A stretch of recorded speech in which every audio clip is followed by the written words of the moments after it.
everyone, my name is Ishita and I'm a counseling psychologist and a graphologist. मेरा psychology background है और मैंने counselling और guidance में स्पेशलाइज किया है. I give individual counselling sessions online. आज मैं बात करूंगी अबाउट द टॉपिक सूफिज़म. ये टॉपिक बहुत इम्पॉर्टेंट है इन साइकोलॉजी और ऑल्सो ये टॉपिक इम्पॉर्टेंट है from the perspective of net GRF exam, जो एक कॉम्पिटिटिव एग्ज़ाम है for psychology students.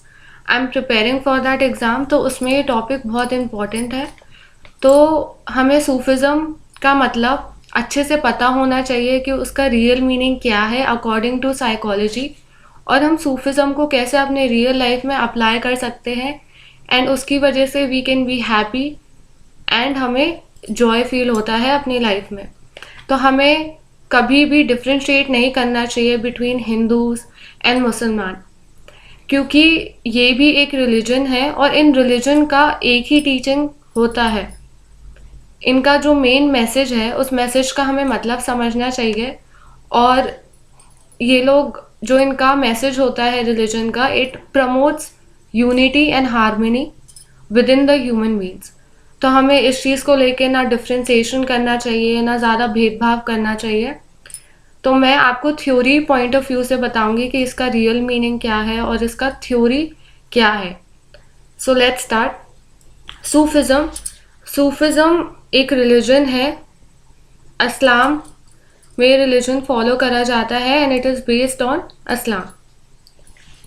Sufism teachers, मैंने ये नोट्स अपने पर्सनल नोट्स से प्रिपेयर किया है और अपने पर्सनल स्टडी मटेरियल से प्रिपेयर किया है. ये देखिए, ये है मेरे नोट्स. इस रजिस्टर में मैंने अपने नोट्स बनाए थे, तो मैं आपको इन नोट्स से पढ़ के बताऊंगी. मैं अपने नोट्स आप लोगों के साथ शेयर करूंगी जिससे आप लोगों को मतलब समझ में आए. It teaches that there is only one God, one reality, that is Allah. God is found at the most innermost centre of humans. तो अल्लाह जो होते हैं इंसानों के विद इन फाउंड किए जाते हैं. Sufism talks about psycho spiritual transformation. तो वो साइको स्पिरिचुअल ट्रांसफॉर्मेशन की बात करता है. सूफिज़म में जो साइकोलॉजिकल प्रोसेस है उसमें मेन प्रोसेस है psycho spiritual transformation. The process of spiritual transformation involve 7 stages. First stage, awakening, abstinence, non-attachment, spiritual poverty, patience, God reliance, joy. Muslims इस कल्चर को और इस रिलीजन को फॉलो करते हैं. जो मुस्लिम्स में होता है, मुस्लिम्स का एक फिक्स्ड रूल्स और गाइडलाइंस होती है that a average Muslim follows. The transformation will result in purification and removal of illusions and developing true consciousness. तो सूफिज़म में ये डिफरेंट लेवल्स ऑफ कॉन्शियसनेस की बात करता है. तो consciousness is also important in Indian psychology. From Indian psychology point of view consciousness important है. Indian psychology में भी डिफरेंट लेवल्स ऑफ कॉन्शियसनेस की बात करी जाती है. Only persistence, patience and absolute purity of heart and soul and total sincerity can bring the seeker into a direct unity with God's consciousness. मैं आपको जो भी बता रही हूँ आप लोग ध्यान से सुनें और समझें, क्योंकि कुछ लोग हैं जो इसका रियल मीनिंग नहीं जानते हैं. इसकी वजह से फाइट्स होती हैं. सो इट इज़ बेटर कि एक्चुअली आप समझें कि सूफिज़म का रियल मीनिंग क्या है और वो क्या कहना चाहता है. सूफिज़म एज अ रिलीजन हमें क्या सिखाता है. सारे रिलीजन का एक कॉमन मैसेज होता है कि वो हार्मनी की ही बात करता है. कोई भी रिलीजन कभी भी फाइट्स प्रमोट नहीं करता है. तो हम सूफिज़म के बारे में कंटिन्यू करते हैं. सूफिज़म इन इंडिया कैसे देखा गया है. जब हम सूफिज़म की बात करते हैं तो Sufism is based on this. एक मैसेंजर ऑफ गॉड थे जिनका नाम मोहम्मद था. ये पूरा सूफिज़म रिलीजन उन्हीं पे बेस्ड है. सूफिज़म में एक प्रैक्टिस फॉलो करी जाती है जिसको नसबंदी कहते हैं. और सूफिज्म और साइकोलॉजी का क्या कनेक्शन है? तो connection between Sufism and psychology is known as Sufi psychology.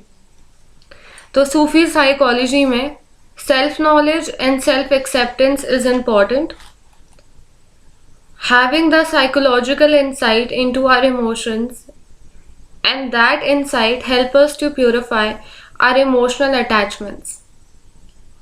Having the insight into our phenomenal self is essential in the transformational self.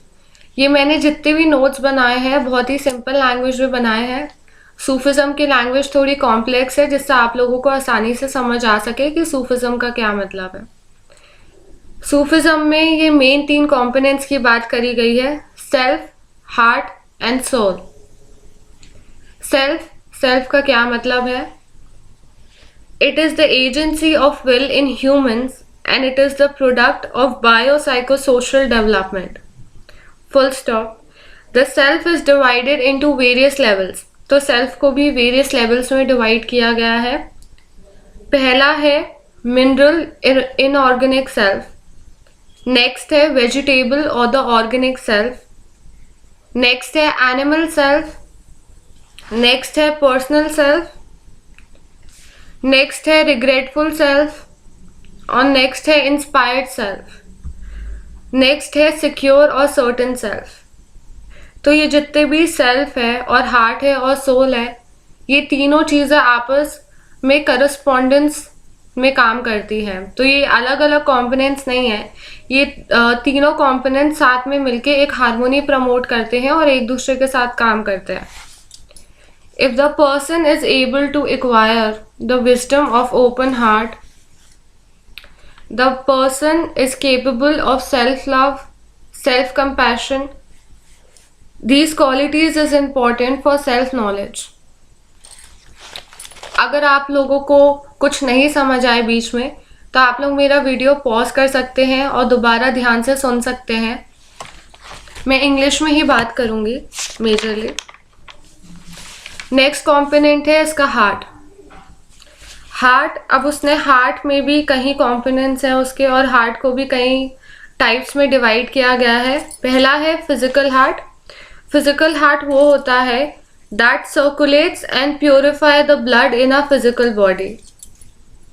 Next type of heart है spiritual heart.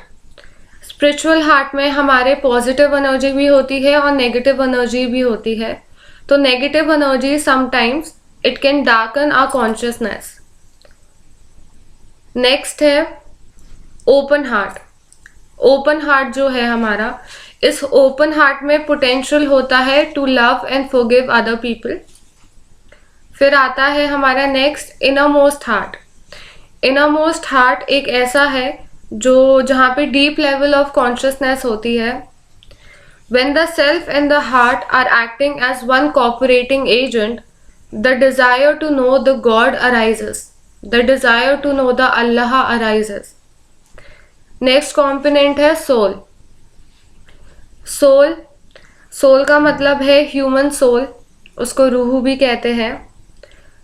इसमें एक important concept भी बताया था Sufism में, transmigration का concept. इसका मतलब ये है कि there are different souls which are identical in its origin but are different in their experience and state of consciousness.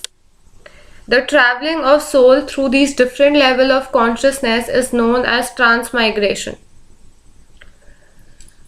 जो ह्यूमन बीइंग्स होते हैं वो मोस्ट ऑफ द टाइम एक ऐसे स्टेट में रहते हैं जिसको बोला गया है स्लीप लाइक इग्नोरेंस स्टेट। तो हमें उस स्टेट से बाहर निकल के आना होता है और हमें एक डीप लेवल ऑफ कॉन्शियसनेस को अचीव करना होता है। नेक्स्ट कॉम्पोनेंट है जर्नी। जर्नी को ऐसे आप समझ सकते हैं कि उसमें first stage of transformation is spiritual awakening. तो हम यहाँ पे स्पिरिचुअल ट्रांसफॉर्मेशन की बात कर रहे हैं। तो इस first stage of transformation is spiritual awakening.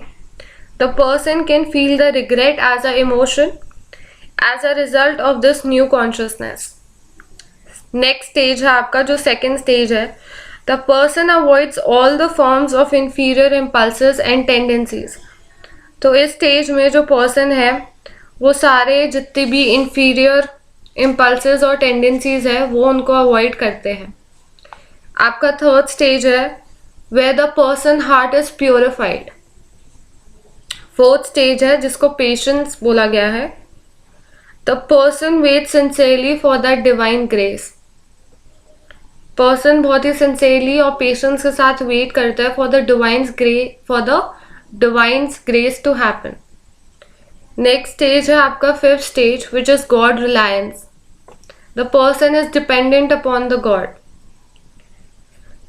God reliance का मतलब है कि all the habits, addictions and the impulses and the desires are finished from its root.